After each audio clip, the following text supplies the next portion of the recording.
بسم اللہ الرحمن الرحیم، السلام علیکم۔ کیپٹل ٹاک میں خوش آمدید۔ آپ سب جانتے ہیں کہ پیٹرول اور ڈیزل کی قیمتوں میں کافی اضافہ ہو گیا ہے، اور آپ کو یہ بھی یاد ہوگا کہ جب پچھلی حکومت تھی جس کے وزیر اعظم عمران خان صاحب تھے، تو اس وقت جب ان کے دور میں پیٹرول اور ڈیزل کی قیمت میں اضافہ ہوتا تھا تو شہباز شریف صاحب بطور اپوزیشن لیڈر کیا کچھ کہا کرتے تھے، بلکہ کیا کچھ نہیں کہا کرتے تھے۔ اگر آپ کو یاد نہیں تو ذرا میں آپ کو سنوا دیتا ہوں کہ شہباز شریف صاحب اور مریم نواز شریف صاحبہ کیا کہتی تھی۔ پیٹرول، ڈیزل، مٹی کا تیل 10 سے 12 روپے فی لیٹر کا اضافہ، اور بجلی کے بل بجلی بن کر عوام پر گر رہے ہیں۔ عمران خان وہ کہا کرتا تھا جب بجلی اور پیٹرول کی قیمتوں میں اضافہ ہو تو سمجھ جاؤ کہ وزیر اعظم چور ہے۔ ہر روز پیٹرول کا بم، ہر روز بجلی مہنگی ہو رہی ہے، ہر روز ڈیزل مہنگا ہو رہا ہے، دال چینی آسمانوں سے باتیں کر رہی ہیں۔ میں سمجھتا ہوں کہ یہ عمران نیازی کا یہ کھوکھلا پن ہے۔ جب پیٹرول مہنگا ہوتا ہے، جب ڈیزل مہنگا ہوتا ہے تو بجلی مہنگی ہوتی ہے، آپ کا آٹا مہنگا ہوتا ہے، آپ کی روٹی مہنگی ہوتی ہے، آپ کی سبزیاں مہنگی ہوتی ہیں۔ تو اب شہباز شریف صاحب پاکستان کے وزیر اعظم ہیں اور مریم صاحبہ جو ہیں وہ پنجاب کی وزیر اعلیٰ ہیں، اور ابھی آپ کو یاد ہوگا کہ 15 دن پہلے بھی پیٹرول اور ڈیزل مہنگا ہوا تھا، اور اب 1 جولائی کو ایک دفعہ پھر مہنگا ہو گیا ہے۔ کیا وجہ ہے؟ یہ جو ہمارے سیاستدان ہیں جب اپوزیشن میں ہوتے ہیں تو یہ جو بات کہتے ہیں حکومت میں آ کے پھر وہی کام کرنی شروع کر دیتے ہیں۔ جب اپوزیشن میں ہے تو پیٹرول اور ڈیزل کی قیمت میں اضافہ جو ہے وہ غلط ہے اور اضافہ کرنے والا چور ہے، لیکن جب آپ خود وزیر اعظم بنیں گے تو پھر آپ یہ اضافہ کرتے ہیں، کیوں کرتے ہیں اور مجبوری کیا ہے؟ ہم یہ تو نہیں کہہ رہے کہ یہ حکومت کرپٹ ہے یا چور ہے، لیکن کوئی نہ کوئی مجبوری تو ہوگی نا، یہ اپنی خوشی سے تو نہیں کر رہے۔ تو یہ مجبوریوں کی داستان سننے کے لیے ہم نے آج دعوت دی ہے جناب علی پرویز ملک صاحب کو، جو وفاقی وزیر ہیں پیٹرولیم کے۔ بہت بہت شکریہ۔ بہت شکریہ علی میر پرویز صاحب ملک آپ کا دعوت دینے کا۔ اب میرے پاس نا بڑے فیکٹس اینڈ فگرز ہیں کہ پیٹرول جو ہے ایک دن میں 8 روپے 36 پیسے اور ڈیزل 10 روپے 39 پیسے اس اضافہ ہو گیا، جبکہ آپ جب اپوزیشن میں تھے آپ کی پارٹی تو 1 روپے اضافے کو بھی آپ لوگ برداشت نہیں کرتے تھے۔ مجبوری کیا ہوئی؟ کیوں اتنی مہنگائی کی گئی؟ میر صاحب، میں آپ کے سوال کا جواب دینے سے پہلے صرف کیونکہ آپ کا میرے بڑوں کے ساتھ بھی ایک احترام کا، ایک عزت کا تعلق ہے، میں آپ کو ایک چھوٹا سا ایک واقعہ سناتا ہوں۔ جی۔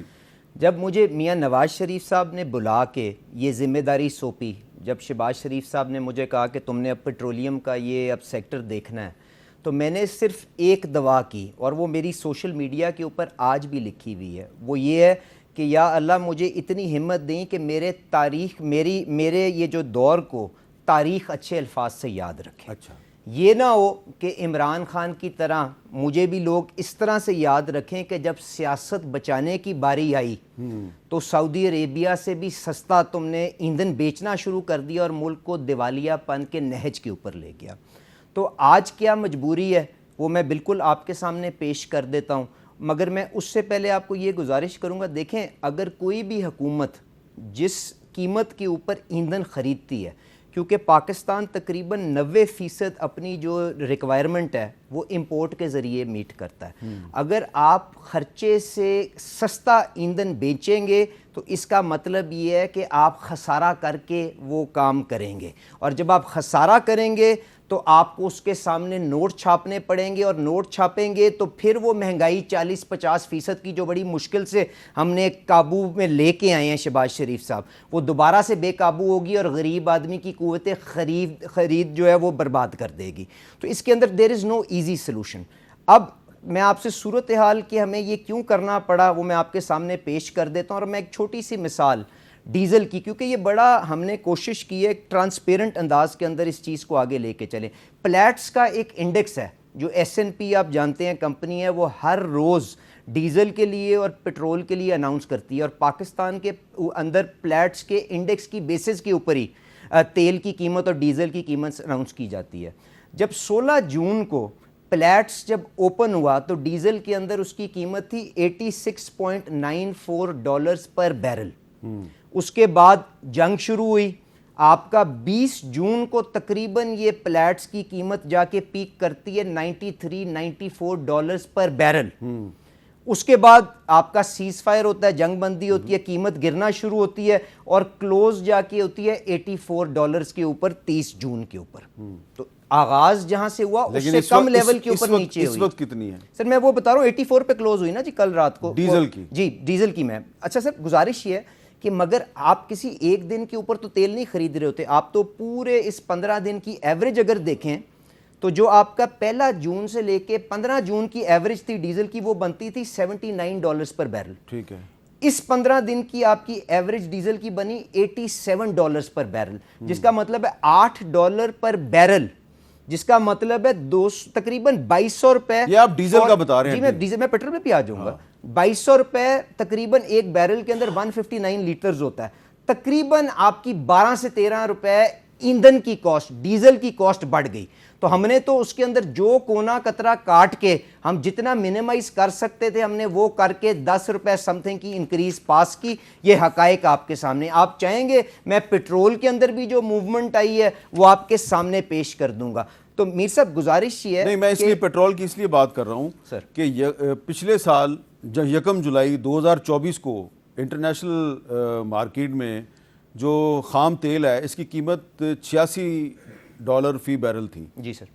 لیکن آج 2025 میں تو وہ بہت کم ہے. نہیں میر صاحب دیکھیں اب اس کے اندر دو چیزیں $65 نہیں پر بیرل اس کے میں پاس دیکھیں ہے. آپ کا بین الاقوامی منڈی میں تیل کی کیا قیمت ہے, یہ ایک ویریبل ہے. دوسرا ویریبل یہ ہے کہ آپ کو اسٹیٹ بینک کس ریٹ کے اوپر ڈالر مہیا کرتا ہے, کیونکہ آپ نے یہ تیل باہر سے منگوانا ہے.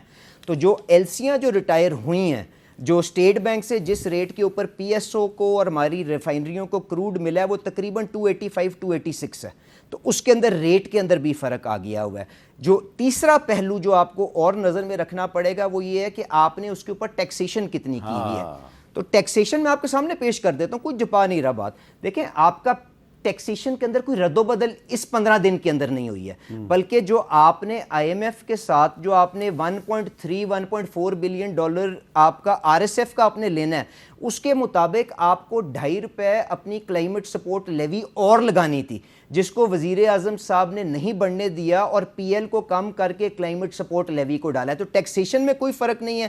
ایکسچینج کے اندر جو رد و بدل ہے وہ آپ کے سامنے ہے. باقی جو بین الاقوامی منڈی میں تبدیلی ہے یہ میں آپ کے سامنے پیش کر دی ہے.